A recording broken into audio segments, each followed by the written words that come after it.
settings, advanced settings. That's just the spectators. Make sure it's the right number.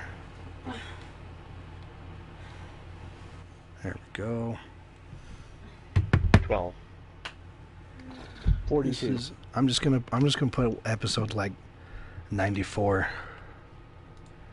We'll just see if people believe us. Just start coming Episode up somewhere. 326. Right. We are. Oh, what do they say? Oh, the first and longest running Destiny podcast. Oh my God. Yeah. Just because you're not the biggest one on the market anymore doesn't mean you have to try to pump yourself up. Who? Oh, Who Guardian doesn't Radio. publish? They started a Destiny podcast before the first game even launched. And they're like by no means the biggest Destiny podcast anymore. But they still start like every show like, this is Guardian Radio, the first and longest running Destiny podcast on the internet. It's funny. It's kind of an act of desperation. Right. It's embarrassing. Those four embarrassed fools. Right. What a conversation to have right after live. Anyone who just got here, you probably feel the same way. We're live, everybody. All right. We don't pull Alex, no make sure punches. your voice is being shared, Just it in case. should be. since you haven't been here in a while. Let me go to party. That would be embarrassing. You're going potty. Yes. Yes, it's set to always allow, so it should be. Sweet.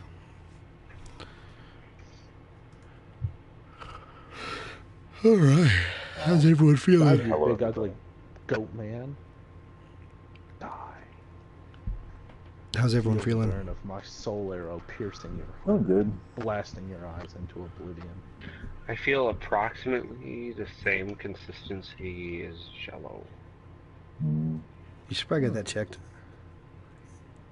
I feel super tired what the reason that I was out of town is a friend of mine. We were celebrating his birthday, Oh. and his parents, they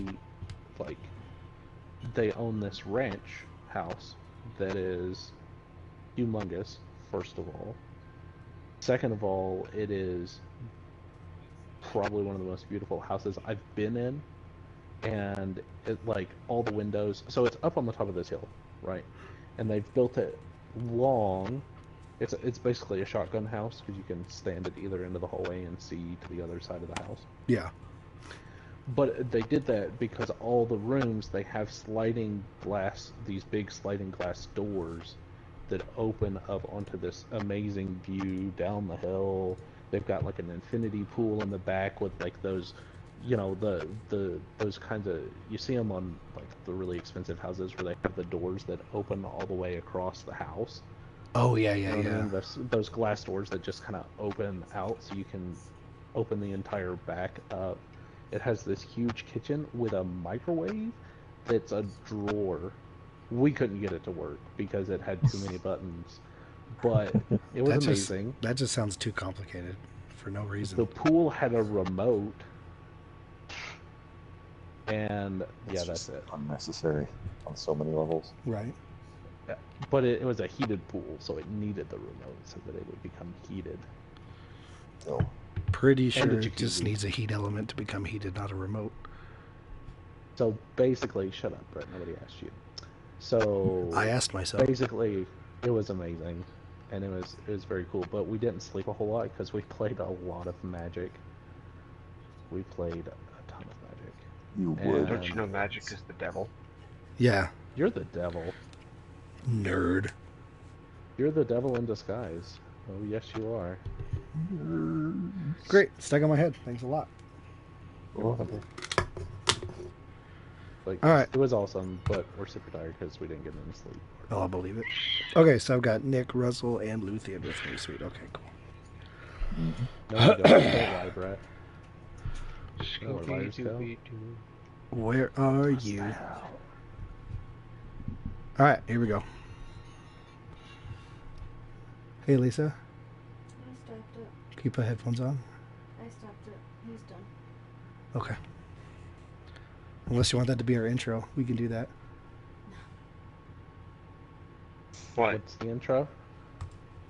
Oh, Lisa was listening to something on the phone and the microphone was picking it up. Oh, I couldn't hear it. I didn't hear anything. Oh my god, there's fireworks going on at the tower. I did not expect that. Well, okay, cool. There we go. What? I have no idea why. There's just fireworks going off like crazy. Firehouse? Fireworks. Yeah. Oh, in the tower. Yeah. Oh, in the tower. Right, you're playing Destiny. Yes, yes, right. Okay, here we go. Episode 16. Episode 16. Episode I thought we 16. were on episode 94. I thought Episode we were the 94. longest and first Destiny podcast. We are the Don't tempt me. I will totally the steal that Omega. tagline just for laughs. The last Destiny podcast. Yes. No other. We are the are last the and shortest running shortest Destiny podcast on the and internet. last running Destiny podcast. Oh, that'd be hilarious. That's what, for episode 20, I'm going to take like every still active Destiny podcast as tagline and like use that for our intro in a row. Wait, there are still Destiny podcasts out there? There's quite a few of them actually.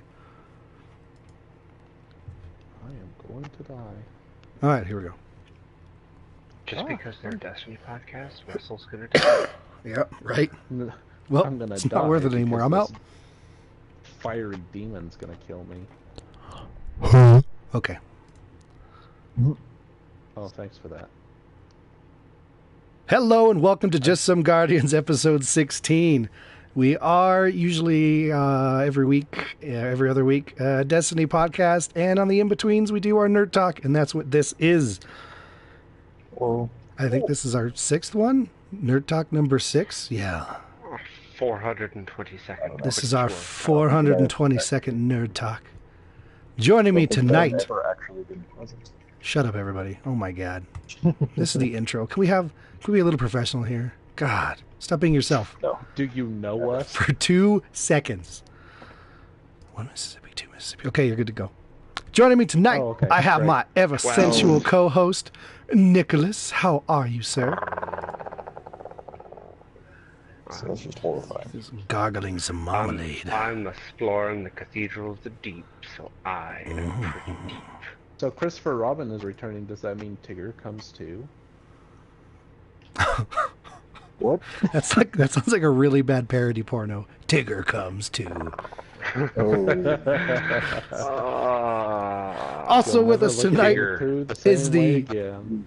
effervescent Russell. What's He up, loves dude? getting stuffed. Tigger bounces on your tail. Oh, that's what's up. Tigger's up. Oh, Matt's gone. There we go. And also joining us, once again returning to us 14 episodes later, we have the man whose voice could whisper the clothes off of any Cabal Emperor, Luthien. hello, thank you. Welcome back, my man. Keep on. I'm already taking my clothes off. What happened Well, between Alex and Emperor Callus is between Alex and Emperor Callus. I mean, and the guy filming, but you know. What happens on the Leviathan stays on the Leviathan. Unless you're streaming, then everyone knows. Oh, God. Well, let's just go around and do our generic blah, blah, blahs. Nick, what have you been up to this week? Exploring the Cathedral of the Deep. The Catheter of the Deep. The cat. What you didn't know about Aldrich is that There's a lot of rolling in the catheter of the deep. Ugh. You're rolling in the deep. Alright, Adele. Take it easy. I just Sir. a mental image of Dark Souls, Adele, and catheter is just not. I just no. I don't need that in my mind right now. That doesn't do it for you? What's wrong with you, man? No, I got nothing. I honestly tried to Yeah. make a way to make that sexy, and I couldn't pull it off. Nope. I don't think you can make that sexy. It just wouldn't I happen. challenge you to make that sexy. Russell, what have you been up this week, bud? I've been exploring not the Cathedral of the Deep because I wasn't there for that, but other things with Nick and Luthien. And then I started a sorcerer build for Dark Souls 3 because I hadn't done that in Dark Souls 3 yet. I've done like an intelligence an intelligence build, but I mostly use the dark sword with a enchanted gem on it. But anyway, that's what I've been doing this week, is just doing pure sorcery build. Dude, that Sounds magical. That sounds like an album cover. I've been doing pure sorcery. Is that what those hip kids are calling it these days? Yeah, it sounds Who like needs drugs. It sounds like cocaine drugs. when you got pure sorcery? Drugs. Well, Luthien, what have you been up for the last 3.5 months? I've been doing what I always do, working. Just always. I was hoping it was a way If I'm better not story. working, I'm trying to finish cosplay projects because I have so many. How's They that just need to going? be finished. Pretty good. I've got a couple that are halfway done. What kind of builds have you been working on? Well, I'm working on a pair of wasteland-style masks for some of our airsoft friends, and I've just started working on a replica of Asha Greyjoy's breastplate from Game of Thrones for another friend of mine. Oh, that's cool. Yeah, I'm really Ooh. excited for that. project. I can't wait for pics of that one. Yep, I'm super stoked. That's why I have a duct tape mannequin of her torso in my bedroom. Not just for Don't ask sexy fun questions. times. Just accept it. Mom, don't look at me. Asher Oh my Greyjoy's God, that's bust, Not just fantastic. for sexy fun times anymore. Well, as for me, I've just been the same thing. I'm just working. I haven't been able to do a lot but work and take care of kids. So that's exciting for me. Wow. We're an active group of fellas. Such an exciting group of individuals. It's almost Oh like my we're word. like adults with lives or something. What? And responsibilities. That second Right. part works. I don't know if we need to use the word adults. Yeah, we've gone far enough. It's true. I mean, you are the old one, so I'm the kind old of you're Yeah, kind of Nick's the old determining one. that. I'm The like great a old one. I'm like a young baby in comparison to that old piece of defecation. Brett's the old one. Nick is the great old one. the great old one. Tell me, Sage Nick, Yeah, what advice do you Eldritch have for a Horror. lowly soul Oh, that- such as I? That's not quite where he was going with it, but I'll take it. He's not an eldritch horror. I'm so disappointed. Oh, I'm not an Have you- Eldritch Horror. I'm an Eldritch Horror. I mean, I'll take it. That's where I was going with it. So when we're recording this, I'm sitting in the tower, and because the field of view is so small on the console, this guy was like chicken dancing next to me for the last 5 minutes. I didn't even notice, and so I just turned to look at him, and like when you pan the camera, just your head moves. So like my head slowly turns to look directly at him. He just waves and like jumps off the cliff and dies. It was fantastic. That sounds like our kind of person. You should get him on the podcast. I'll invite him right now. like our good friend. Oh, what was his name? Oh, it was Brett too. That's right, little Brett. Yeah, we need to get him back in here again. Ooh. Oh, little Brett. Remember he jumped in the party randomly? What was that last episode or the episode before? Yes, he talked about Minecraft. Yeah, Mhm. yeah, that was the episode before. Yeah. Oh my God, that was hilarious. Did you ever go back and listen to that? No, I don't listen to our I never podcast did, because I no. enjoy good shows. Kidding. Right. Ooh. I struggle editing. I'm like, God, this is such garbage. And I cry. I just hate the sound of my own voice. You're not alone. It's like nails on the chalkboard. I don't know how we're not losing listeners every week. We are. I get emails 4 times a week. They're like, I would listen, but then you have Russell back again. And I'm like, I can't do it anymore.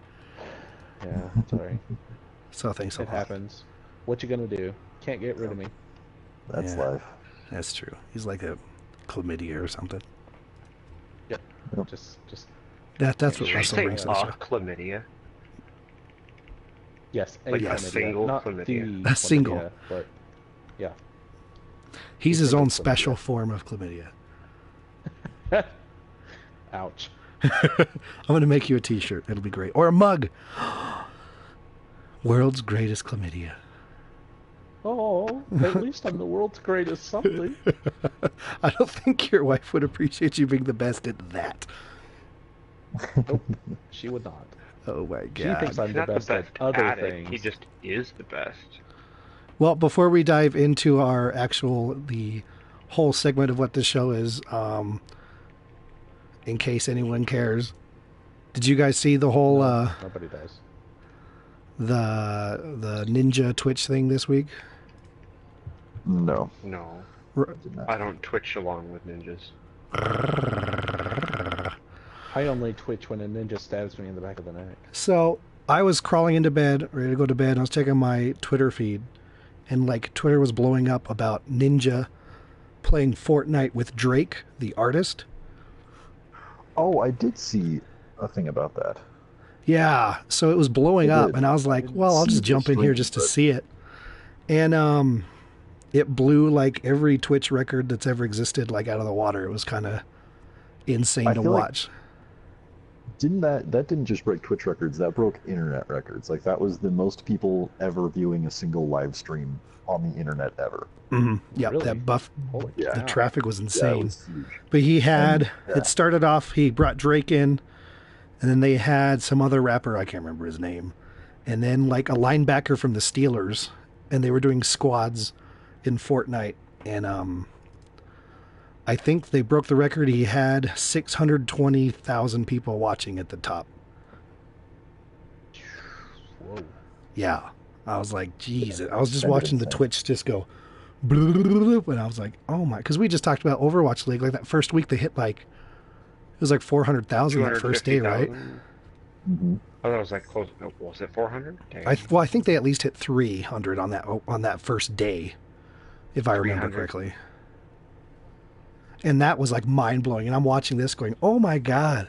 But the thing was with that the reason I stuck around and watched it is because it was actually super entertaining. Did you guys watch when Snoop Dogg tried to live stream a game No. a couple years ago? That's the thing. I think it was like Call of Duty tried to like do the whole celebrity thing and had Snoop Dogg Twitch their game or stream their game, and you could tell he's never done anything in his life.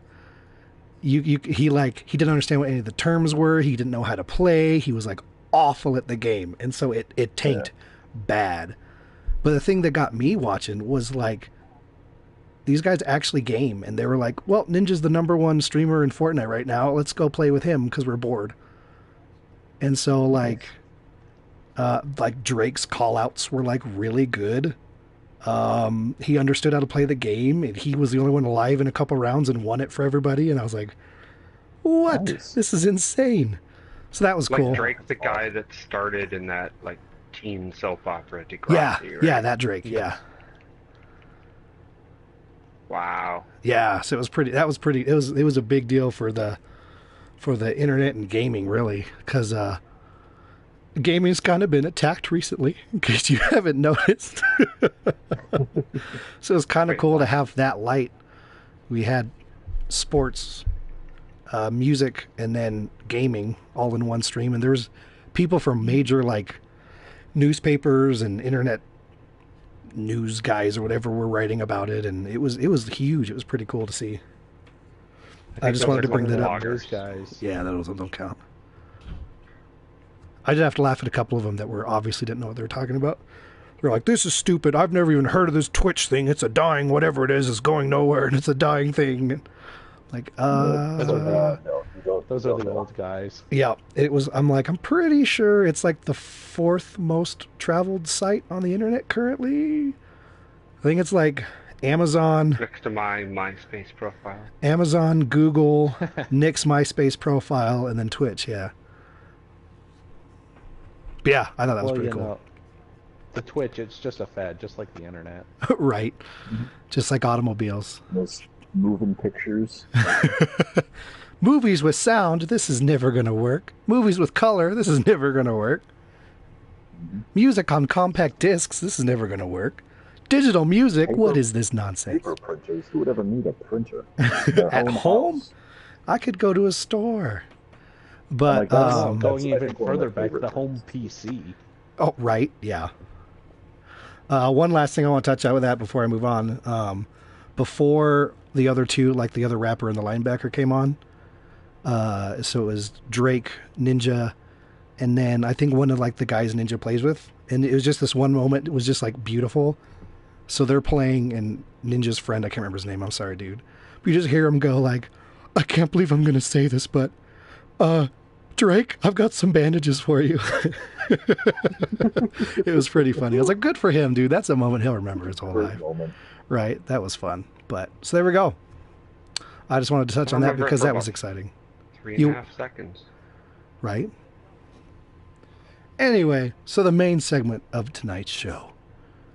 Nick, what are we talking about? What? You know? Macaroni and cheese recipes. Okay, so That's my favorite I actually thing. had a really good macaroni and cheese the other day. It had like a white sauce. ooh, Okay, Dude, why so you gotta know be what? white? So I make this. Does it have sour It's my cream? special mac and cheese. I make it with smoked Gouda, and it's baked mac and cheese. I put some kielbasa in there, and then some panko crumbs over the top. Ooh, buddy. Kinko crumbs? kinky Panko. crumbs. Yeah, kinky. Yeah, shame those Kinky crumbs. panko. Put them in your mouth. Oh, yeah. Dude, mac and cheese with pulled pork in it. That's all you need in Oh, life. man. Brisket, smoked brisket. Oh, yeah. Oh, my God. Wow, we I'm get hungry now. Derailed really easily. Me too. So this is going to be a slight intermission. We're all going to go get mac and cheese. We'll be back. do, do, do, do, do, Get do, mac and do. cheese with our favorite meats inside of it. Ooh, I like this. That's Oh, that's how another I'm trick. doing it. Nope, can't derail that one. Legally going. Mac and cheese. Just- So the main segment of tonight, we're going to be discussing Dungeons and Dragons. Bob. Tis the Here ultimate there be dragons and dungeons And it's lovely. and dice and pieces of paper. Yeah. All those incredibly sexy things.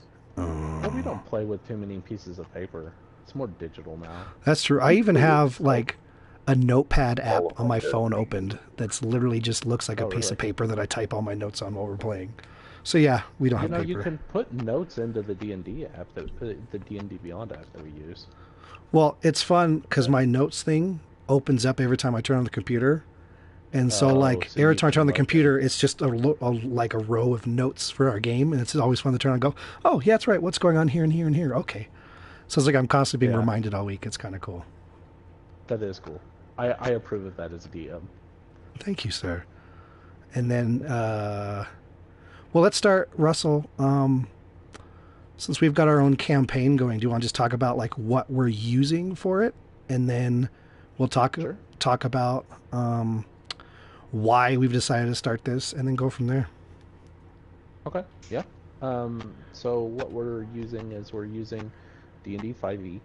I've opened it up so that the players can choose anything, any licensed D&D material for 5e, including, I don't think it's licensed, but it also includes like the Blood Hunter that Matt Mercer puts out, and I think there was something else. But anyway, we use D&D Beyond, which is an amazing app. If nobody's looked at it or touched it, it is fantastic. I love the ease of being able to search things and then automatically be pulled up.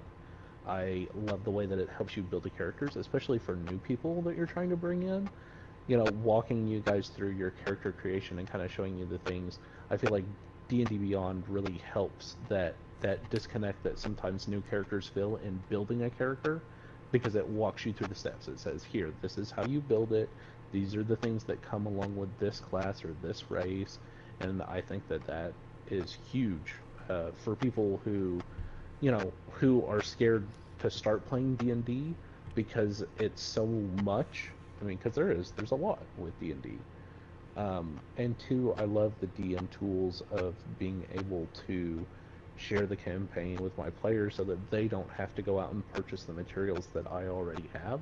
They can just use it on the campaign that I'm running, which is And then we just use the Discord because we all live in different states. So we use the Discord to communicate and play the game, which I think I've really enjoyed that, especially because of the RP bot that you got, Nick. Leslie. Yeah. Oh Because my then god, being it's so able to cool. see your guys' roles is really nice for me, because that's the one thing that you don't get playing at a distance, is being able to see the person's roles, and being able to see, because there's always that moment of, okay, we're gonna roll the die, and you're looking and you're hoping, especially at those intense pivotal moments where you're just like, come on, you know what I mean? So, Mhm. Well, in I case like that that's on there. in case anyone's super confused at this point, I did this in this order on purpose.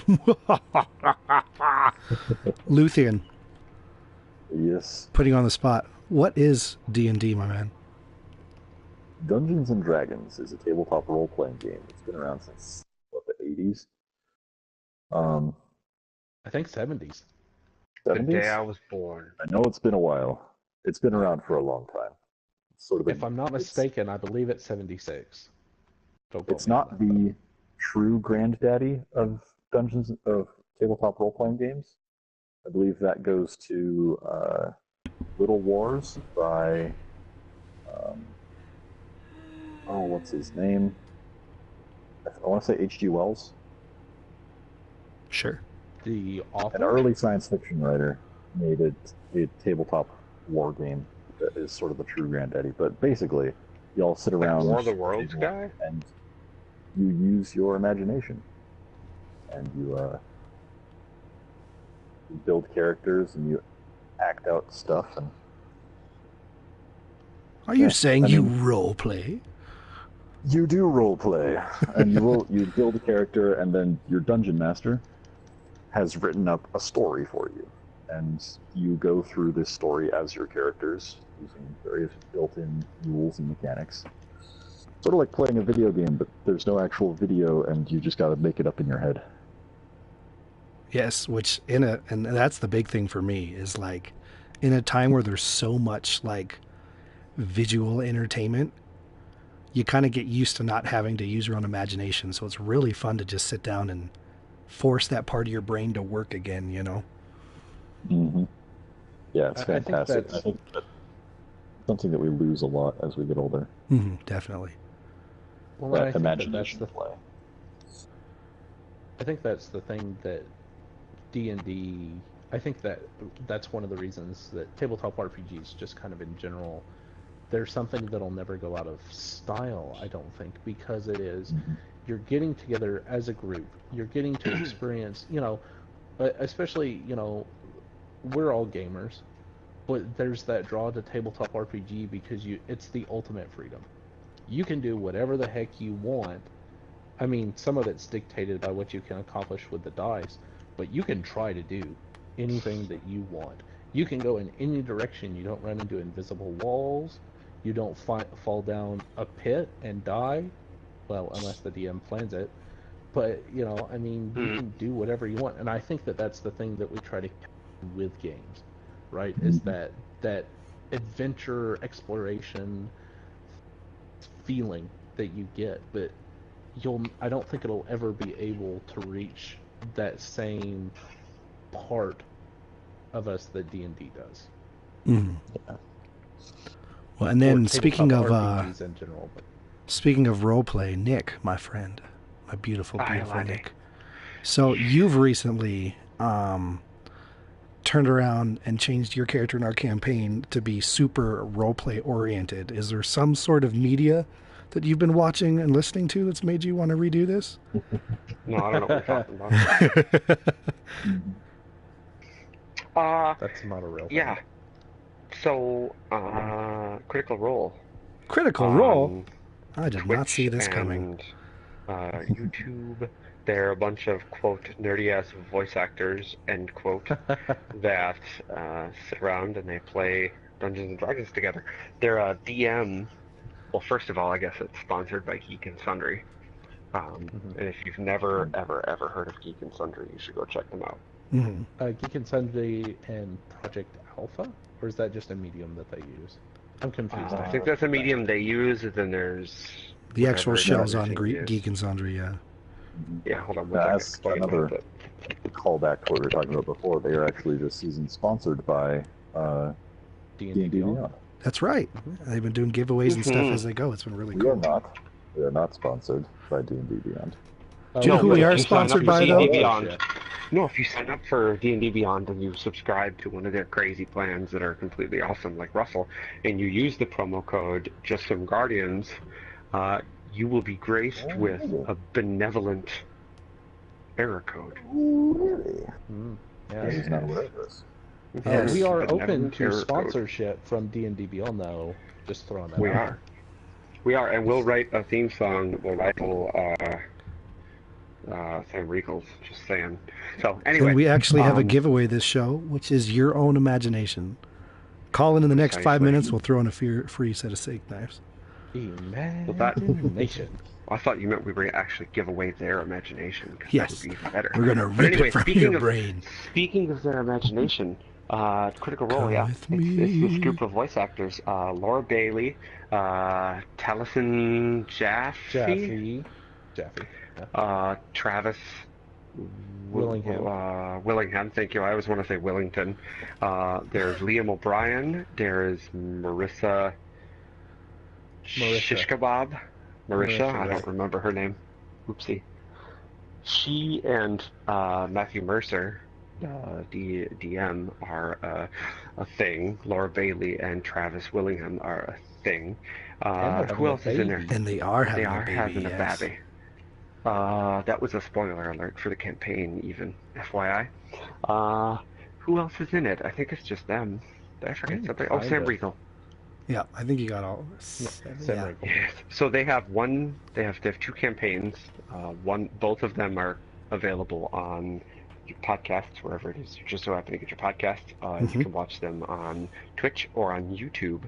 And their first Project campaign, right? I keep forgetting about that. Their first campaign followed a group called Vox Machina, and that first campaign is done. I don't even know how long it was because I never listened to the whole thing. A little But over it was, 100 episodes. Yeah. it was insane, and they did like spin-offs and episodes one-offs about for the 3 hours characters. And, but their second campaign now is up to 11 episodes, I think. No. And it Are follows they a that new far? group, and I'm not going to tell you their name because it's part of the campaign. Oh, yeah. But there's only 6 of us. So yeah, you should definitely check it out. It's amazing. But seeing their way of playing D&D, because I've had very, very, very limited access and limited exposure to D&D in the past. Seeing the way they play it, they're voice actors, so they fully realize their characters. They rarely, during recording, and you can watch them because on their Twitch stream, you see all 6 to 7 players and the DM. You see their faces through the whole of the session. And like Alex said, or Lucian said, they're like 3.5, 4 hours long each. But they don't drop character unless they're like not. It's remarkable. It's Yeah, just remarkable. unless they're So, busting a gut laughing. I which just happens a decided lot. to. Yeah. Laura Bailey's character this season is probably one of my favorite ever. That's amazing. But they seeing that was like, okay, maybe instead of playing something that's like super familiar to me character-wise, I want to play something that I'm actually going to have to jump in and think differently. So it's been fun for me. You know, the thing that I think I love most about Critical Role is they capture. I think that they've made so many people interested in D&D, and the reason that is because they capture what it is to actually play D&D with a group of friends who genuinely care about each other and have fun together. Mm-hmm. Now, they happen to be extremely talented as well, but I think that's one of the reasons that I continue to come back every week is they genuinely care about each other, and it gives you that kind of feeling of friends coming together, sitting down, playing a game that they love, and going into this world that's completely foreign to what we know, you know, and getting to be these heroes. And When they're being total dorks with each other.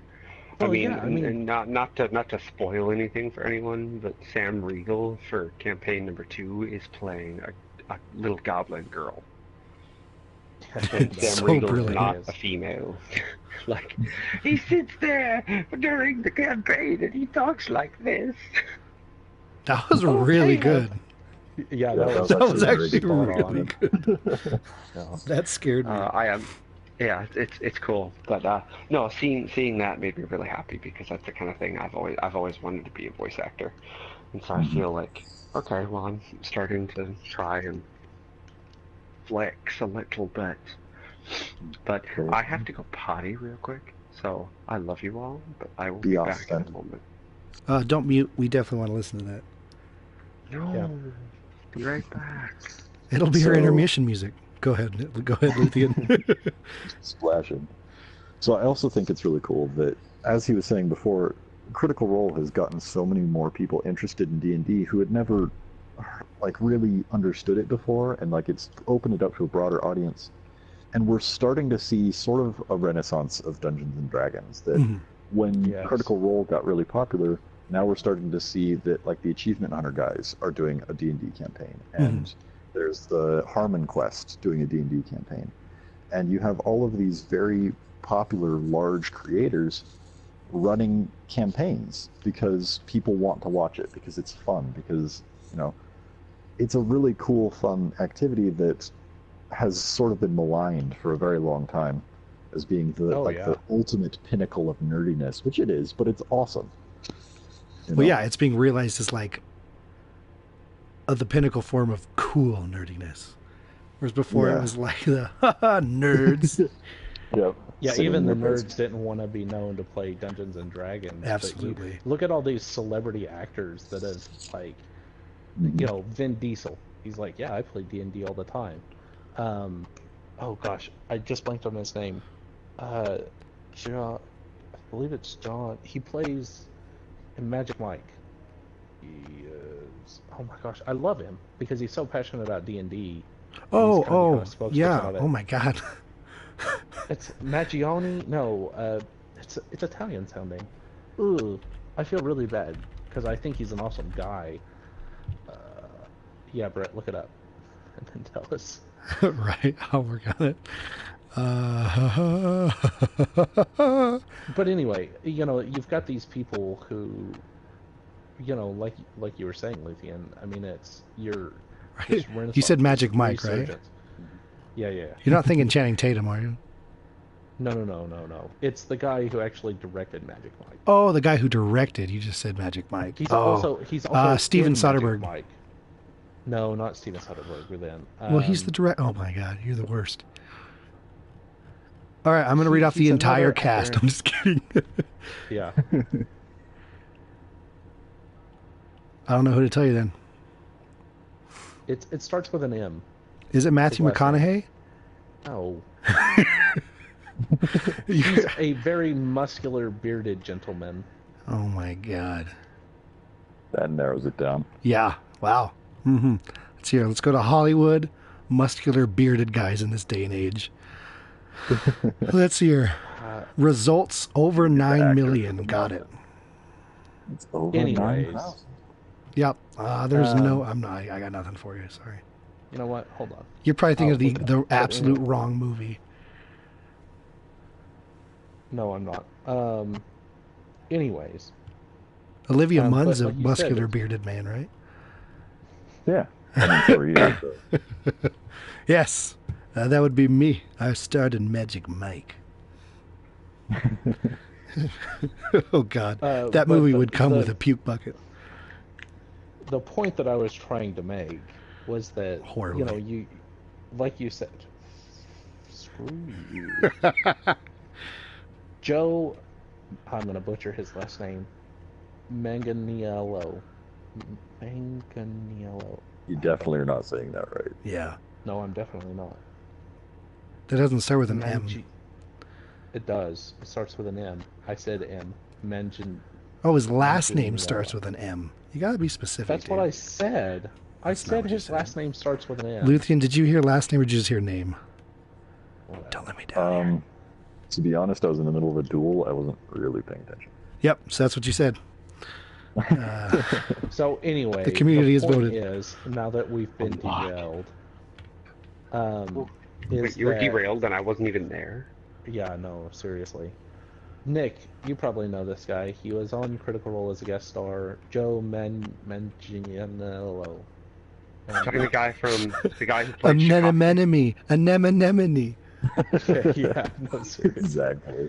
The guy who played Shikaste? No. The guy who Shikaste. played Archon. He was in the last campaign. He hasn't been a guest star in this campaign. But he was in Magic Mike. I think we can move past the Magic Mike part. Anyway, Yeah. I think we beat that to the ground. the point is, Oh, I'll beat your resurgence, Oh, renaissance yeah. of D&D, of it becoming cool again. I agree with Luthien. The end. Well, yeah, I mean that's the whole thing is that it's becoming popular. Oh yeah, well, and Yeah. actually, I found quite on a regular basis recently. On Twitch, Dungeons and Dragons is in the top like 10 channels on Twitch of people. Yeah.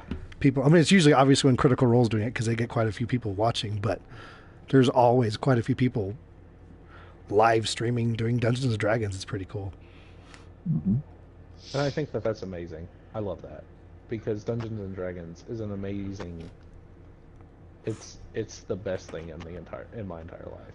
I If love we Dungeons can- and Dragons. If we can zip Well, to and it's Skype kind of- for it, I'll gladly start streaming us doing it Yeah, I would Okay. be down. because I can stream from my Wait, what'd you computer now. say?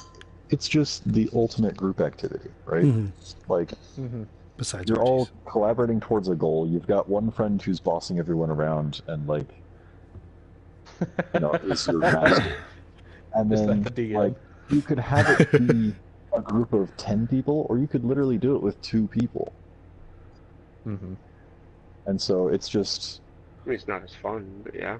yeah, I mean, it would just be a very different experience doing, like, one player and one DM. But it's still possible. Mhm. And it's whatever you want to make of it. Like, if you want to run a steampunk wizards campaign, you're totally down. Like, do it. Have fun. Yeah. Brett, that's the episode title, Steampunk Wizards. Steampunk Wizards, got it. Writing it down. I don't Steampunk believe He it. just writes the word "it."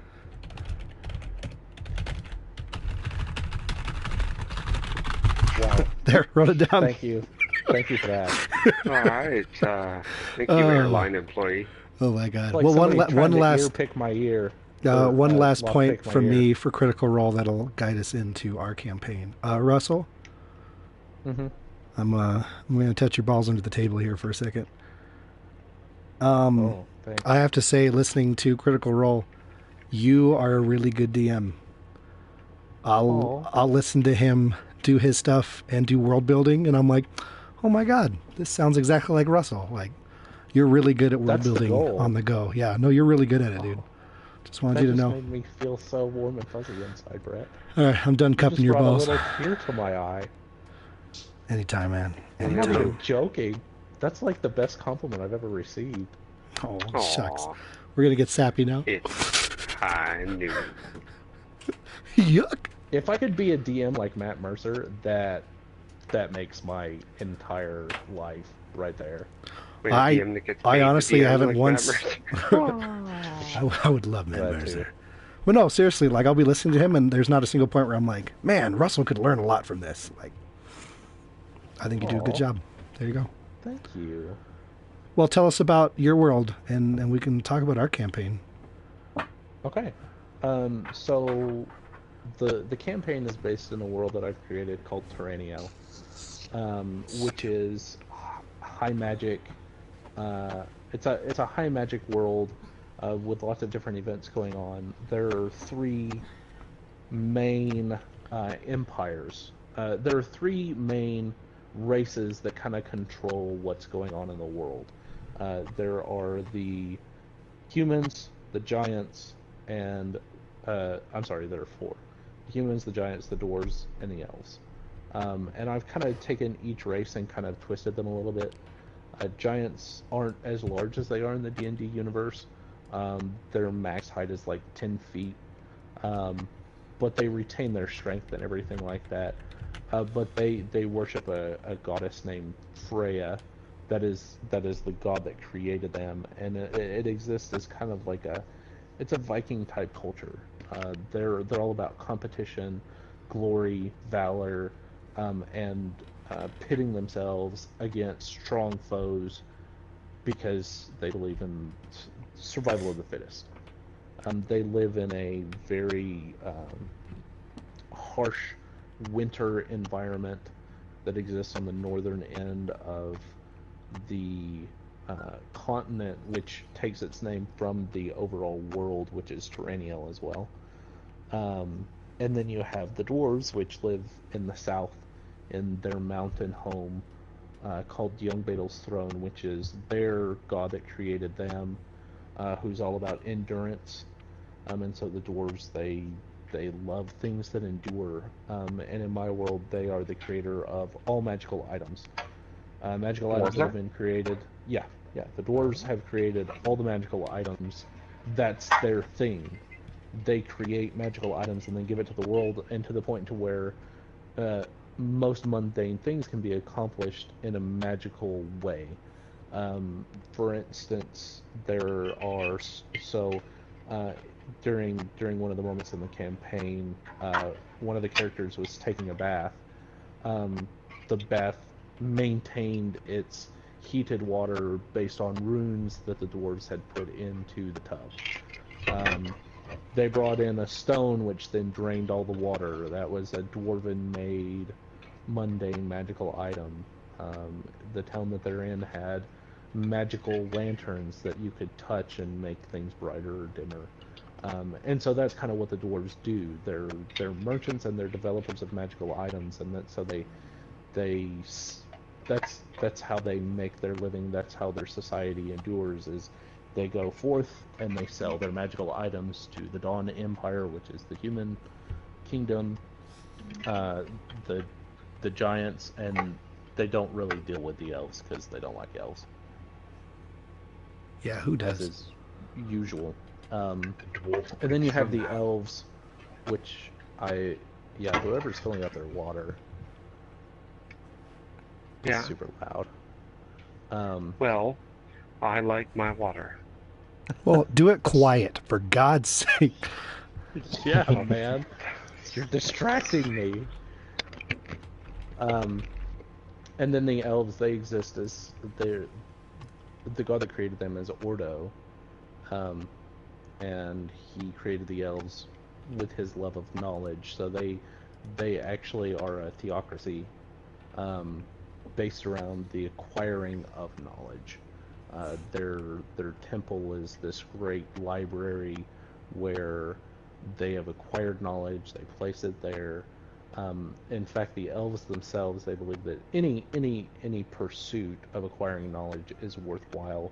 So an elf who becomes a potter, he learns everything that he can about developing clay, about the turning of the wheels, stuff like that. And they write it down throughout their life. When they die, they give that tome over to the Great Library. It's housed there, things like that. And then you have the Dawn Empire, which is humanity's kingdom. They were created by Gaudium, and he created them to combat the Doomspawn, which were created by Invidius, which is kind of the Satan of the world. He's the main bringer of woe to the world. And The then- baddie. So, yeah. Well, I mean, he's kind of he's a god working behind the scenes to make sure that things go as wrong as possible, because he is jealous of everything else, and he kind of wants to break the board and make it into his own image versus the image that the other gods have created. So yeah, that's the world that I've created. What do you guys think of the world that I've created? The world building.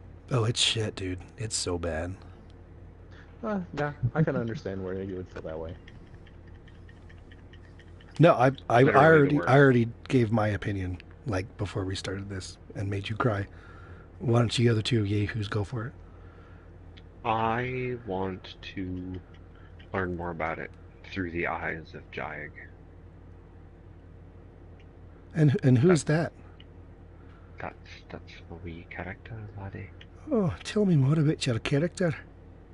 He's a turtle. He's a turtle.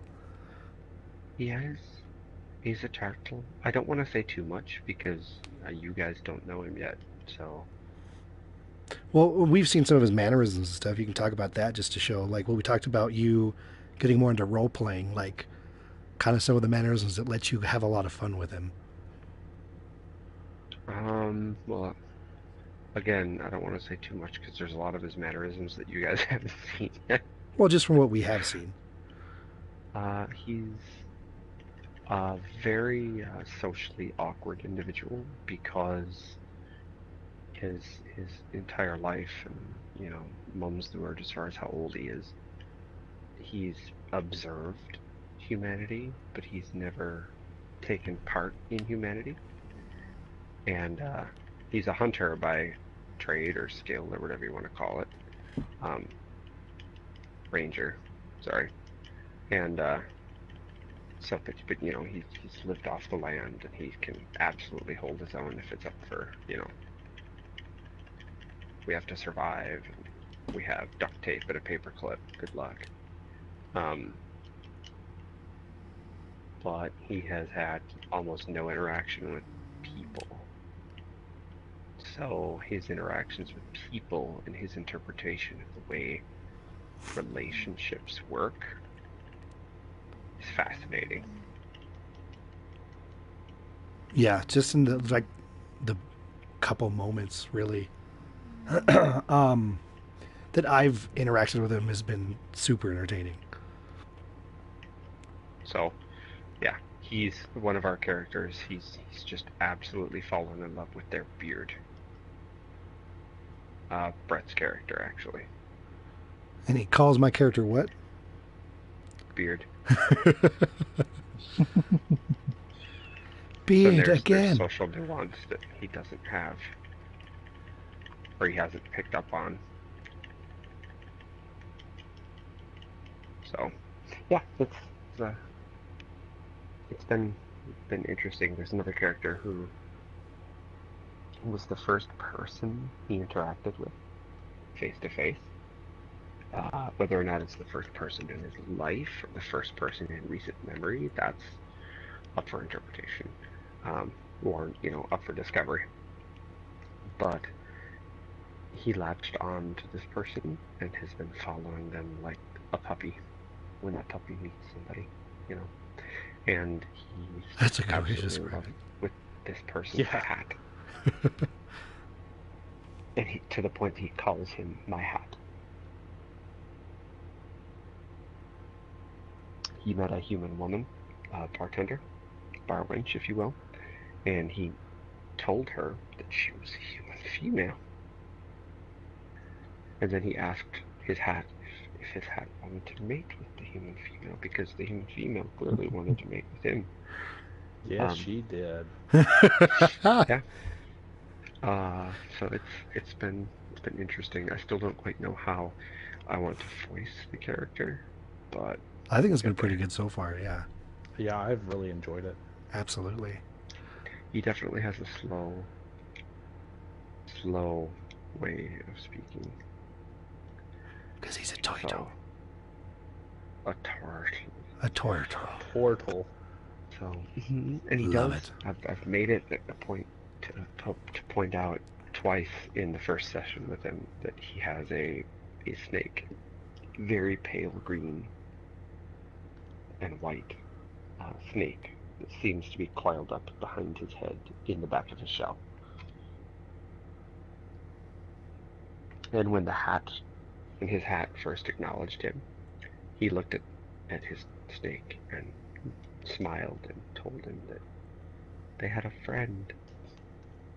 Aww. Now, whether or not Hat determines him to be a friend or not, that's another story. That's irrelevant. Right. Luthien, I know you've been there for a couple. Do you want to talk about your character? Certainly. So my character is a hermit.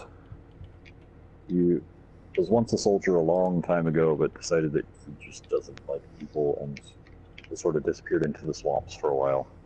And to that end, my character does not really follow the lore of the world at all. He doesn't really know what's going on, really, and doesn't really care.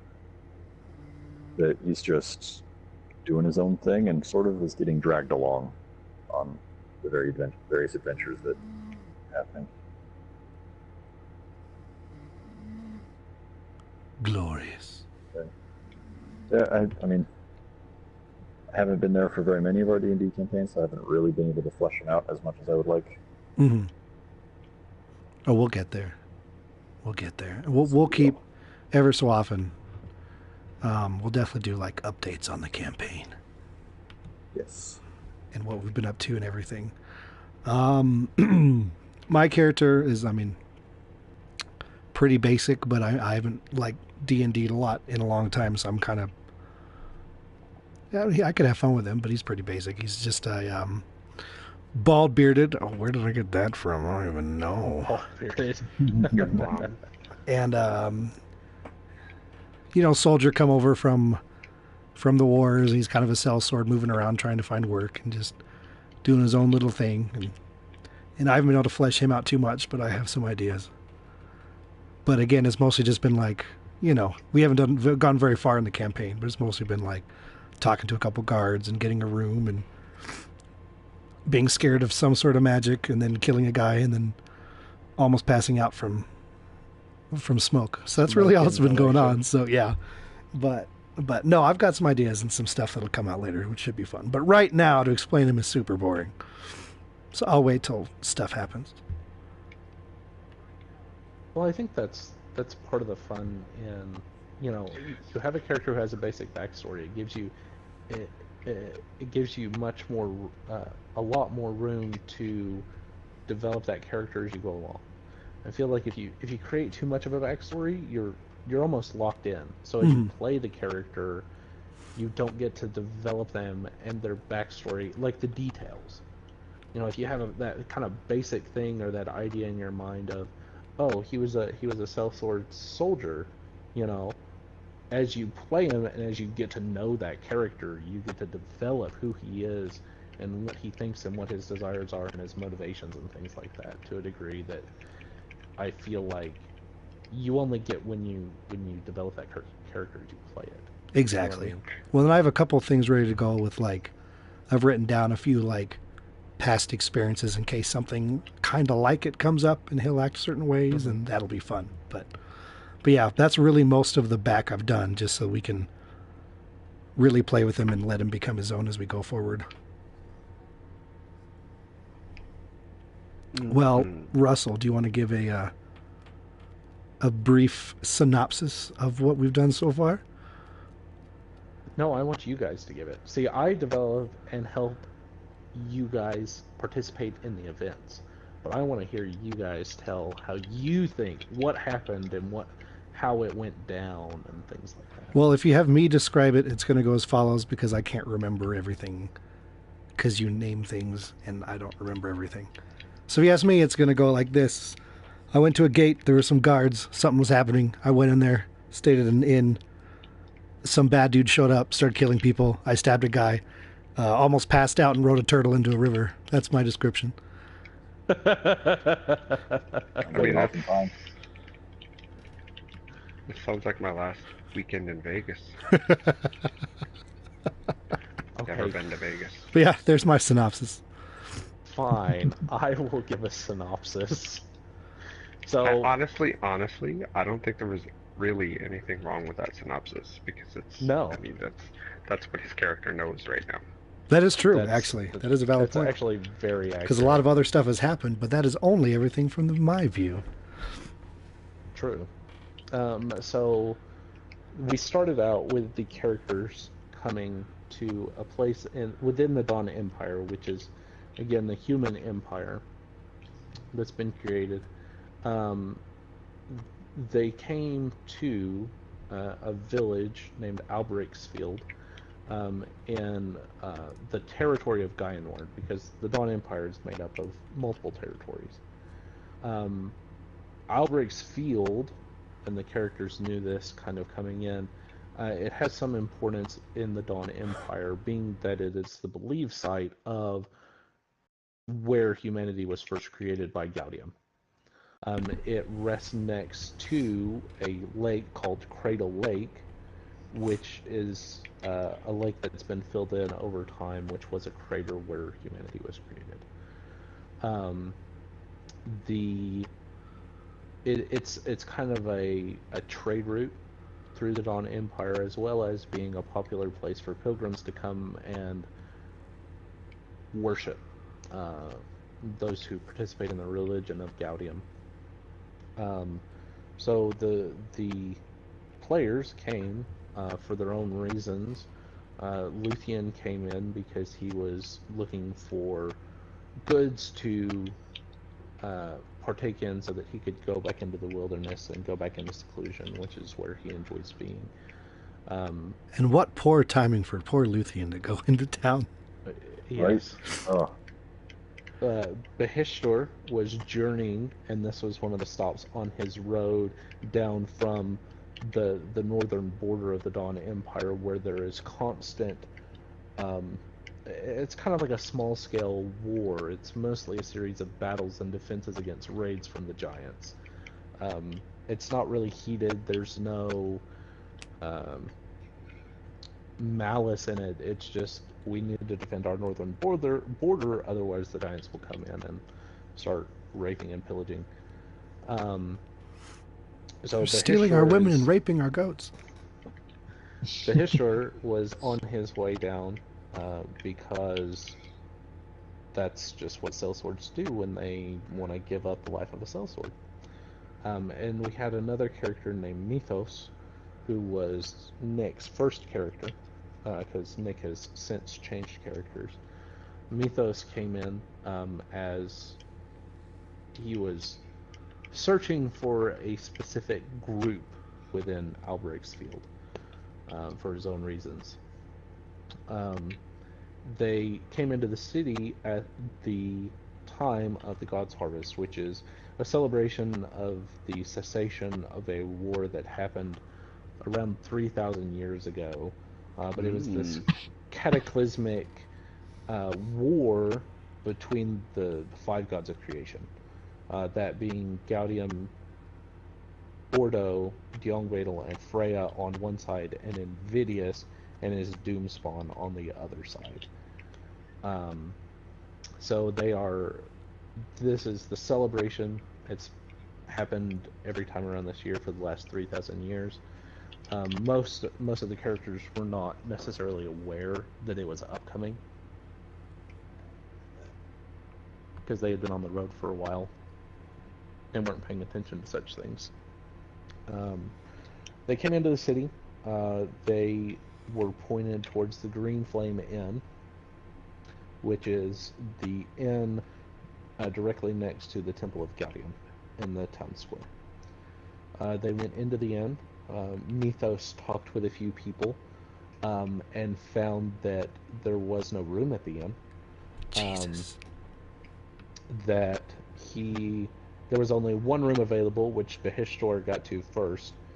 Proceeded to take a bath, and Mythos came. He did a little talking to investigate the group that he's looking for. He was not able to obtain any information in that respect, and so he retired to the bedroom with Behishtor because they worked out a deal where they would both share the room. That's exactly what you Sounded I'm just kidding. I know, I realized that. It meant to sound dirty. It was meant to I was naked and wet. Yeah. Yeah. He looked for dragons in my dungeon, if you know what I mean. Oh, did he fire a magic missile at the darkness? Oh, yeah. So Mythos and Behishtor then proceeded to have a conversation in which Behishtor was made aware of the fact that Mythos could talk directly into his mind, which was freaky. A very one-sided Behishtor, conversation. Behishtar just kind of shrugged and decided that he was going to go to sleep. Oh, that wasn't shrugging. That was straight terror. Oh, was it?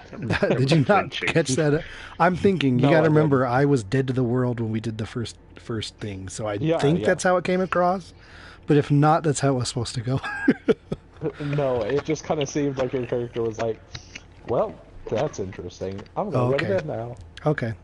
The intent, I'm sure, as tired as I was probably like, I was like trying to say like, and he flipped out and dove into his bed, and it probably came out like, he just went to bed. Yeah, You're a that's horseradish. Okay, well, good to know. I don't remember most of the first show, so there you go.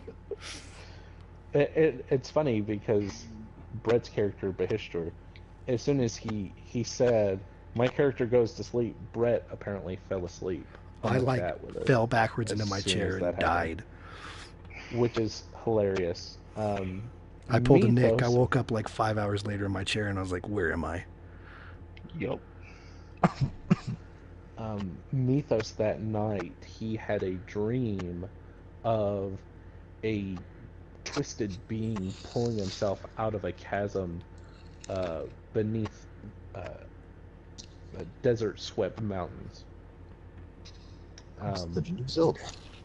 Any is it Legend of Zelda? Plagiarism, you No, bastard! that dreaming about a twisted monster dragging himself out of slumber is very much a Legend of Zelda trope, but Huh.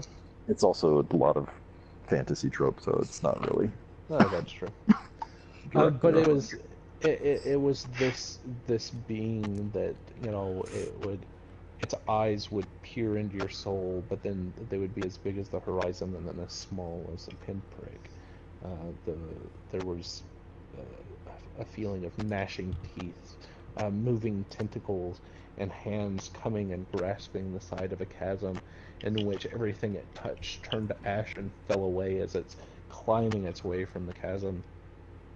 And he woke up and he decided to write this in his journal. And so he wrote down the experience, or what he thought was the experience. But as he read back over it, all that was written in the journal was "He is coming," and it was he had it take up the whole page, and then it would be written in the margins beside it. It would be, you know, moving horizontally along the page, and then it was just a strange, chaotic mishmash of "He is coming" being written over and over.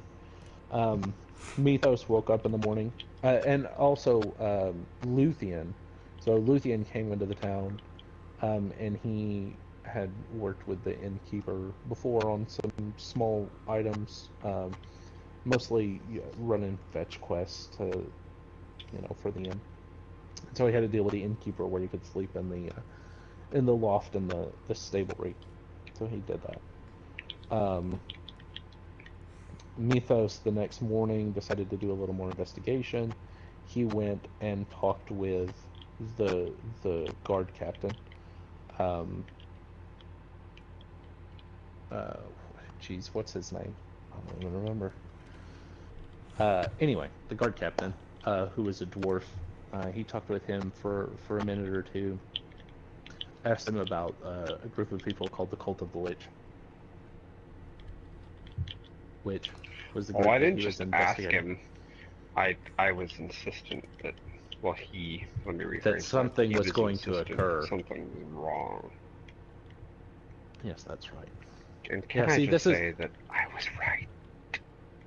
Oh, you were definitely right. Just at a little which bit. points, somewhere between the guardhouse and the inn, Mythos disappeared. We have Stay tuned. right. Next week The on. party. Dragon Ball Z. Oh, somebody get way more excitable about it. Dragon Ball Z. Nick does it the best. Nick, next He week does. on.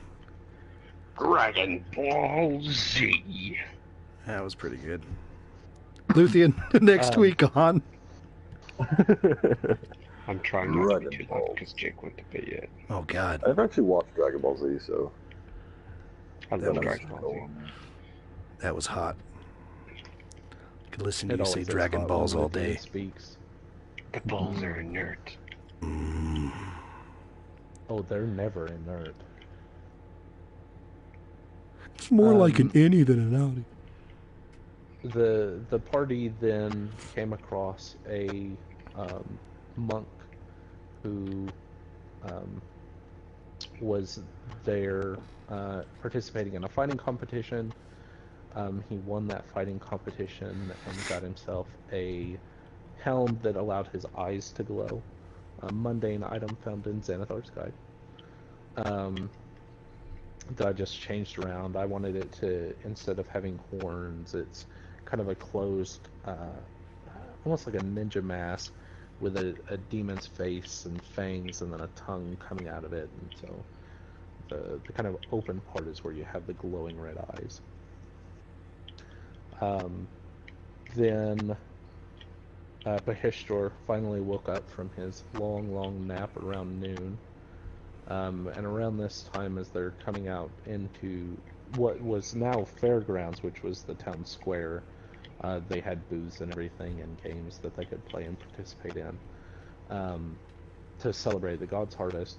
They had then started to pack up their booths by touching them, and then they would compact themselves, kind of like a folding canoe or something along those lines. Folding canoe? Oh, that's a thing. I know, but I just like how that was the description you went with. That's awesome. So what it does is it, as you press one of the runes, it folds itself up into a small square in which you could then place inside of a pocket or something akin to. The mayor got up and gave a speech. During that speech, you haven't mentioned my character. Oh, Jayag, I'm so sorry. When, as things were starting to occur, the players were moving around doing certain things, and our blood hunter, Daggerland, who is an Eladrin, was there, and he encountered a Tortle who appears to be aged and kind of has some of the same characteristics of like a snapping turtle. And he approached him and then started following him around like a puppy, calling him My Hat, asking him if he was going to mate with the barmaids. At first it was just Hat. Oh, now it has become My Hat. And then it was My Hat. And that was a subtle thing. I don't know if anyone picked up on that. I did. And so it just, I wish I could remember specifically what were some of the, like as Hat is talking to the barmaid and the barmaid is outrageously flirting with him. Jayag is like, she seems to be attracted to you. I can't do it in the same way that Nick does. I'm like, human female wants to mate with you. Yes. And then I looked at Daggerland and just jowls were like, wiggling back and forth because I had just moved my big head. And I was like, with big eyes, I'm like, are you going to mate with the female? Or just a smile, like, congratulations, Go get some, son. You. So Jayag is no end of amusement. If we ever stream, just tune in for Jayag's antics because they are. It's not even antics; it's just conversation. But the way that you deliver the lines and the way, like, the moments that you deliver them in, is just very strange and like adds that comic element that is very. It makes the game so much better. Mm-hmm.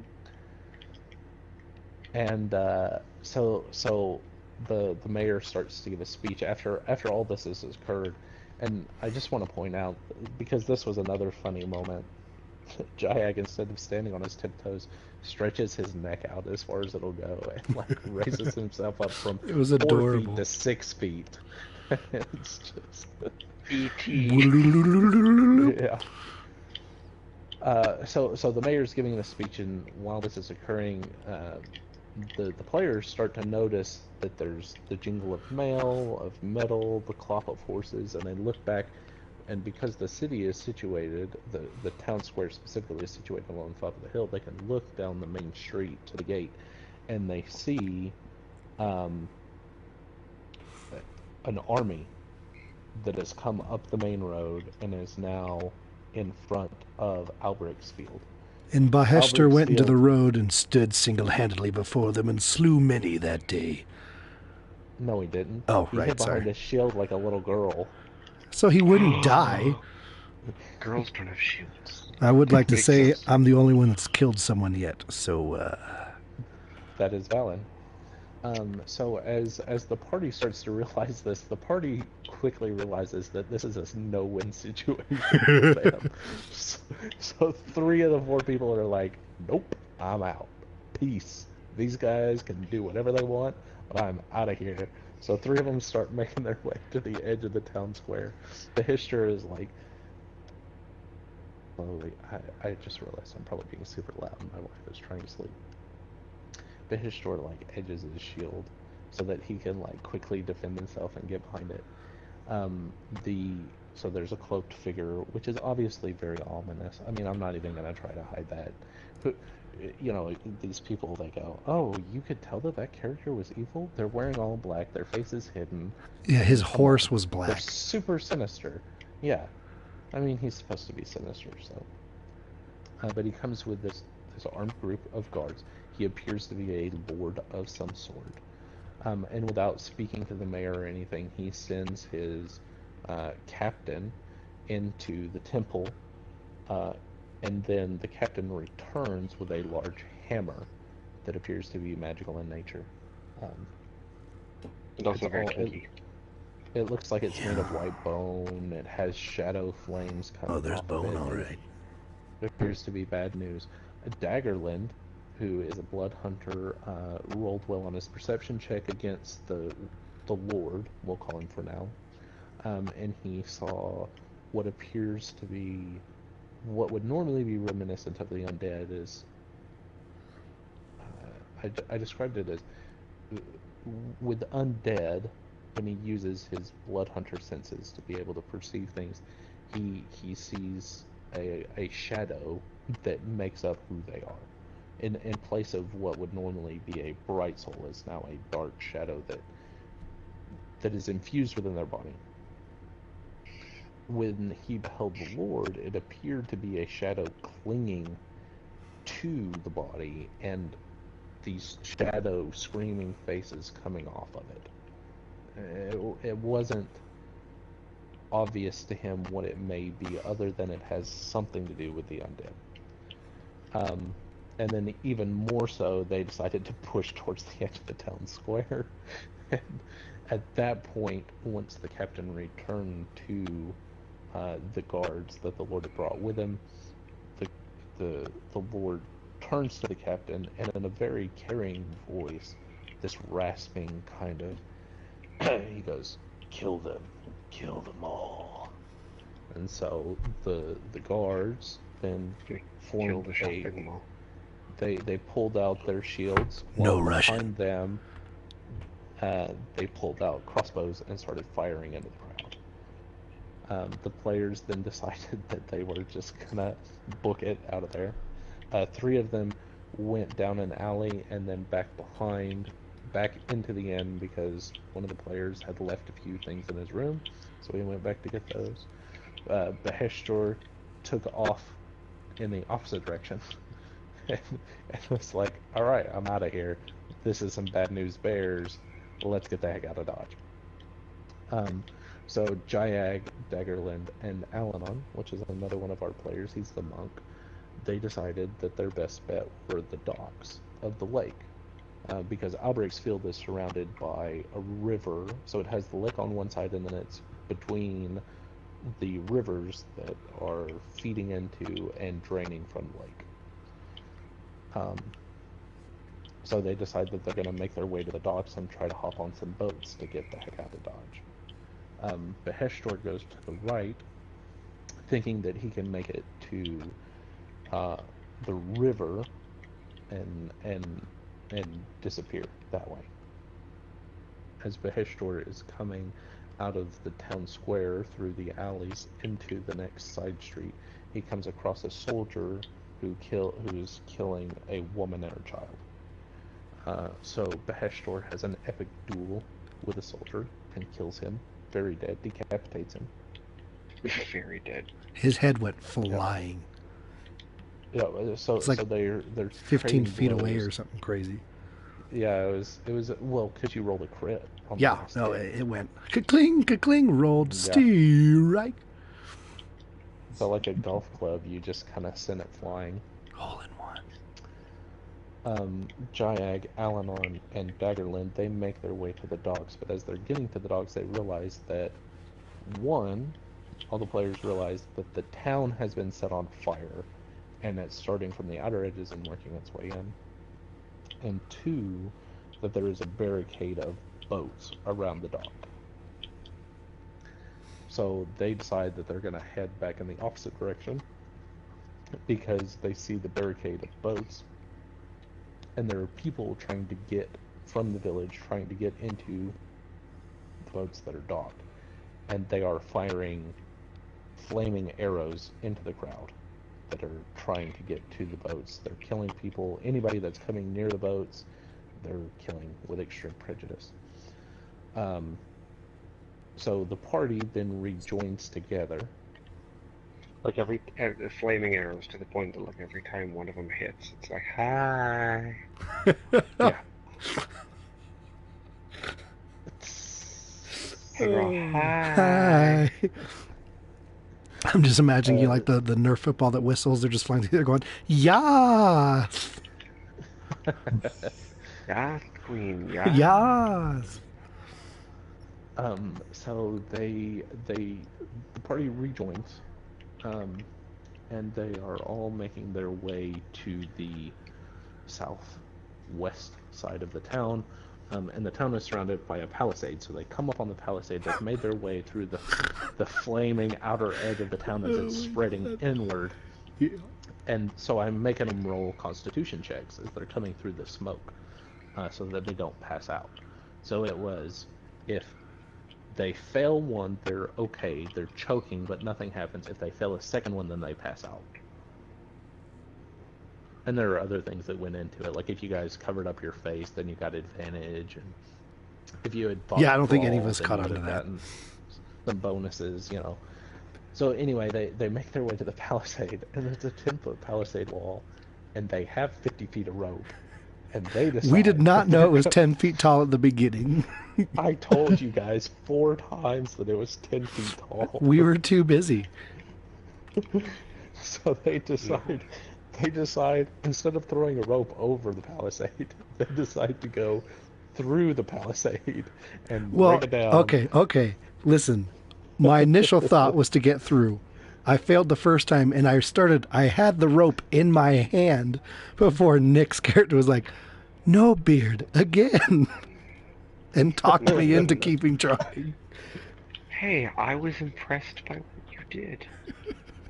I just love that we all almost died just from the one phrase, no, Beard, again. Again. Which is, I mean, that's D&D in a nutshell.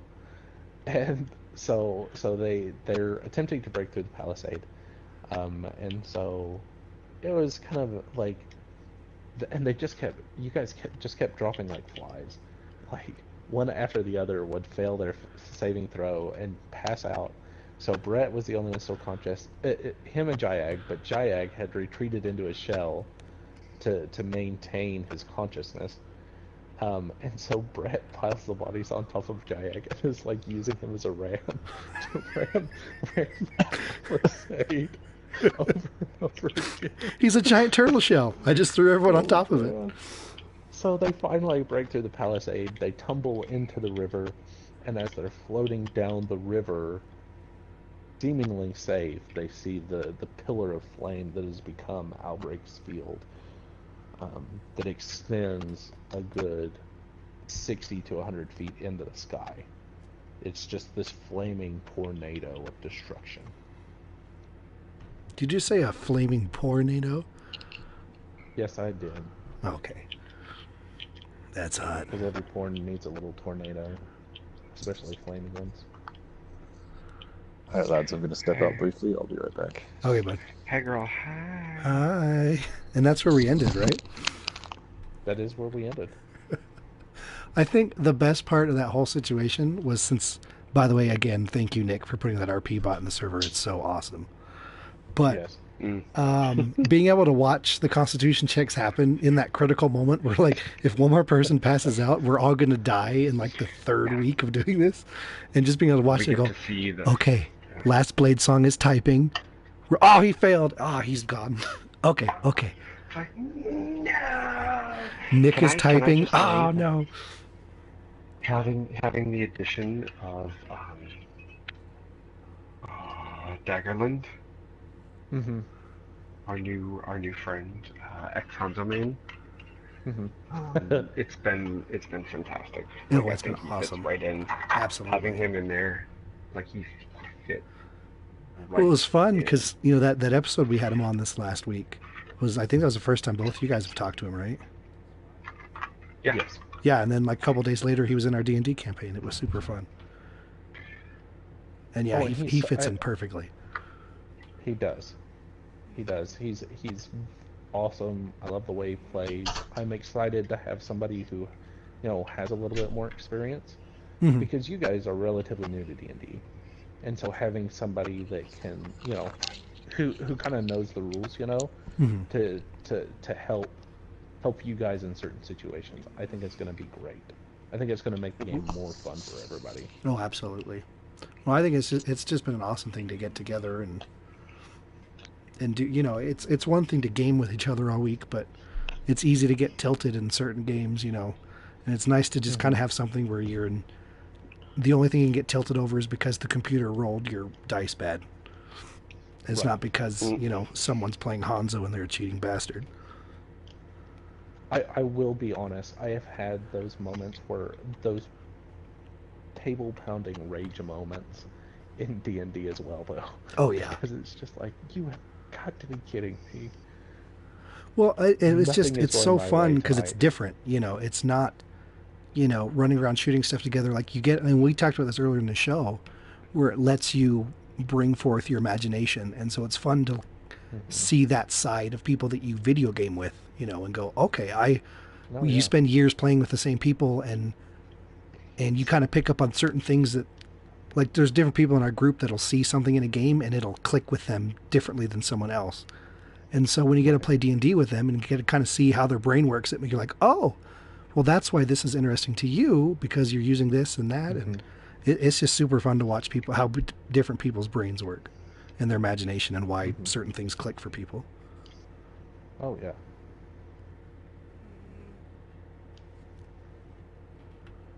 Definitely. Yeah. Well, don't everyone dive in there to tell their own little thingies or anything. Oh, my God. I'm not telling you any. I just kept on talking for like 20 minutes. What do you want from me? So here's an interesting thing that I could contribute. Perfect. So for my local D&D group, Mhm. I have a group that I meet with in person. I am actually working on a Bloodborne-based campaign. Oh, really? Yes, That that I'll is be awesome. DMing. And the challenge of translating Bloodborne into Dungeons and Dragons is ridiculous. It, like, there are just so many mechanics that just don't cross over very well. Like, Yeah. you know, when you're in Bloodborne, one of the big things is you're always in danger, that there could be enemies around every corner. But in D&D, combat encounters are like kind of a big thing. Like, you stop what you're doing, you roll initiative, Yep. you fight, and then you move on. But, like, that would be exhausting to do every single time. So trying to work out how to work in initiative, trying to work in how does dodging work, because the ability to dodge attacks is kind of a big thing in Bloodborne. Yeah. Not to mention translating all the enemies and attacks and whatnot has been a very interesting challenge. It's been a lot of fun. You know, I've kind of always had this idea in the back of my head of wanting to run through Dark Souls 1 as in D&D. So, like, just take everybody through what is in Dark Souls 1 and have that be the D&D As a D&D campaign? Oh, that'd be cool. Yeah. Yeah. I think it would be a lot of fun. The difficulty is, especially with Dark Souls, not as much with Bloodborne, but especially with Dark Souls, is that death is a big thing. That dying repeatedly is a big part of Dark Souls. It's a big part of the theme. It's a big part of everything. But in Dungeons and Dragons, death is very, very rare. Player death is very, very rare. Yeah. And so building a system where the players can die repeatedly that actually works can be challenging. Well, if you're doing it in person, you just print out a piece of paper that says you died, and then every 5 seconds you hold it up and go, "Wah." Well, that would be one of the rare times where you would probably want to do XP, because what you do is they accrue XP as they kill things. If they die, then they go back to this certain place, you know what I mean? And then they have to come back through. Now, how you would do that as a party, off the top of my head, I would say, you know, if... Shared health because pool. you're- No, I'm just kidding. Well, no. That's What I would terrible. do is, so the one player that if they die, they go back to, you know, whatever that certain point is, the bonfire, and then, but if you're truly working as a party, you're gonna want to help them get back to where they were. If they don't and they die, then they're screwed. You know what I mean? I'll have Yeah, to, and you'll I have to feel tell like us it'll more be about one that as it it'll take a goes. lot of trial and error. Yeah. Yeah. Yeah, I'm super interested to hear how you're able to make that work. That'd be super cool. Yeah. Yeah, no, once I'm I super- actually have it all figured out, we'll definitely have to discuss it next time that we do a D&D talk. Yeah, that'd be awesome.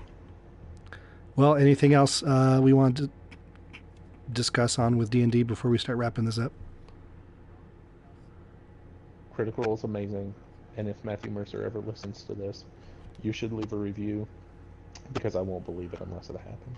I'll tag him when I post the show, and he'll definitely listen to it. He's got nothing better to do, right? Right. Yeah, I mean, it's not like he runs a fabulous voice acting Hair salon. career, and choose. He should open his own hair. God, seriously, those are luscious Right. locks. His It's hair's not like he's amazing. traveling to every Comic-Con possible. Gosh. Or that. Seriously, No. they're always flying everywhere, and it's so cool. Yeah. Well, and I mean, They don't fly I think he just anywhere, seems like an you awesome dude. plebs. Kidding. I think They're he just seems teleporting like a everywhere. Genuinely interesting person. Definitely. Well, it's also high noon. It's high noon somewhere. High noon. It messes me up with Ford because he basically has the same voice. Yeah. Well, I also yeah. like Oh, the fact yeah. that his name's technically Fjord. Yep. He pronounces it Ford. What's Well, your and surname? It's funny Tough. because, like, Oh my god, Is that it, killed me. I was on my it a route and I had to stop the Mustang? car, put it in park. I was like literally laughing out loud. I was crying. That was so good. my other favorite part is when he's getting the horse and he goes, "Is it a Mustang?" Yes. I'm gonna name it Shelby. And everybody groans. The Ford jokes are so. All right, Ford, focus on this. You're like, oh no. Oh, my so gosh, good. I love So It'll just be a Critical Role. quick, click a Fiesta. Yes, it's so Yeah. good. All right, well, are we good to start wrapping up here? Sure. Cool. I got to get to bed. I work in the morning, and it's blizzarding outside, so I'm not excited for that. Hot, blizzarding down there, but not in Michigan. Rain, sleet, or Sucking. snow, man. Rain, sleet, or snow. Yeah, wow, thanks. I never get tired of hearing that from random people that don't do my job. What are you trying to say, Brett? Seriously. So I'll do my route, and everyone will step outside, and they'll say that to you. They'll be like, "Oh, it's snowing." Well, rain, sheer shine, right? And you're like, "Get inside! I hate you." Everybody does You were it. talking about- Do you have my $1 million check today? That's the equivalent of anyone that's worked retail and someone comes up and says, "There was no price tag. It's free, right?" It's the same thing. If you see your mailman and you think you're going to use that joke, please don't, because we hate you. It's annoying, and it's not funny. And the last 400 people on my route have done the same joke today. Anyway, thank you for joining us for Just Some Guardians, episode 16. Bitter. I'm never bitter. You don't know me. When we do the show, we are live on Twitch. That's twitch.tv/JustSomeGuardians. You can jump in there, join the conversation, get in the live show. We'll see your comments, and we'll laugh at you, and we won't bring you into the show. No, I'm just kidding. We will love you. And we have no one watching us today, even though we've actually had like 3 or 4 people each episode, the last like 4 or 5. It's been pretty cool. I feel like we could probably blame that on how late we are streaming tonight. Yeah, it is late on Sunday. That is true. That's pretty accurate. Anyway, well, you guys are going to be graced with 2 episodes if you listen on your podcast app of choice, because we are recording this much later in the week. So you'll technically get 2 episodes of us this week. It'll be beautiful. You can cherish that and enjoy it. And kick out one of your other podcasts you listen to us twice, because we're more important. And better. If you want to reach us, we are on Twitter at JSGcast. You can email us questions, concerns, ideas, reviews, whatever. Pictures of Dick Cheney. And you can send those to justsomeguardians@gmail.com. What else do I say in this? Where else are we? Twitch, Twitter. Twitch. You can find us on Podbean, all your other apps of choice, iTunes, etc. Once again, I did not look at iTunes to see if we have a review. I will do that now. We are the first and longest running Destiny podcast. On the internet, yes. Do we have any YouTubers in our show? On the internet. Oh, how the mighty have fallen. What? Do we have any YouTubers on our show? I'm a boottuber. A boottuber. Oh, damn. If you want to follow my cosplay projects, led_cloud on Instagram is where I post most of my stuff. Definitely. Other nifty little things. It's Sort of good stuff. Self-plugging. Love it. You can find me on Twitter at ElmerFudGames. I'm also on Twitch, twitch.tv/ElmerFudGames. Double M, double D. Double D. Gorgeous. We do not have a new review, which is sad. Once again, everybody, if you leave us a review on iTunes and leave it with a accent or like an actor you want them to do or something, right? Yeah, I don't care. A voice. Whatever you want Nick to read your review in, whatever voice or accent or whatever, he will do so live on the show, which he did a few shows back. January 7th, actually, was a while ago. This year's flying by. Damn. But yeah, About 13 days ago. leave us a review. I don't care if it's a crappy review and you destroy us and cuss us out. He will still read it in whatever accent you want him to do. It actually be kind of funnier that way. Just don't ask me to do Christopher Walken, like legit. Yeah. Please don't. Yeah, that's one that I have a hard time with too. That's hard. Nick, where It's can not people that I have a find hard you? time doing it. So my brother does it. You know, tits. I'm on Twitter at He Who Fights, or on the PlayStations at or down the side of that bridge, because that monster just threw me down the bridge. But you know, that's not what we're talking about. So anyway, yeah, PlayStation, I'm HWF-7 Force. Perfect. Russell, I assume you still have nothing. Nothing. Yep, perfect. Weird. We are you can find us. We are a Destiny clan. You can find us on the Bungie website, Just Some Guardians. And once again, we play a lot of games together. So you're not just joining a Destiny clan, you're joining a gaming community, basically. We do a lot of different Pretty games much together. everything. Yeah, exactly. And I D&D. play What's about up? 4 games. So there you go. We're going to attempt to have this week for our Destiny show, we're going to attempt to have Genius93 from the Destiny Addicts podcast on our show. What? As he did all of our artwork and everything, our Twitch panels and all that stuff for Just Some Guardians, and it looks awesome. So we want to get him on there so he can plug his artwork and we can all thank him for all that stuff. So there we go. Tried to Those artwork balls under once. the table. We can all cup his balls under the table, or on the table, or next to the table. So there we go. Shoot, I'll do it above the table. Right? Oh, I'll do it yeah. in the air, while hanging from the chandelier. Well, once again, thank you all for joining us for Just Some Guardians episode 16. I'm going to end this show now. Thank you, Nick. Russell, All right. take us out. See y'all later. Join us next week for some mutual chaos and utter incompetency on just some Guardians. See, Luthien, we still do it. Ooh, what do you know? It's been our tagline every episode. Nice. It has I been nice. have left a mark on the world. You have a beautiful sexual mark. It's so beautiful. Usually this whole outro part with music is way more entertaining because everyone's talking. So thank you all for shutting up this time so it's boring. Y'all suck. Nope. Just for you, Brett. Nick didn't What do you sing. want from me, Brett? This was awful. Get a wee haggis. There we go. Ba-da-ba-ba-ba. Well, thank you, Stream Chat, aka Nobody, for joining us tonight. I'm going to end the stream for all of you that are watching. That's just me on my computer.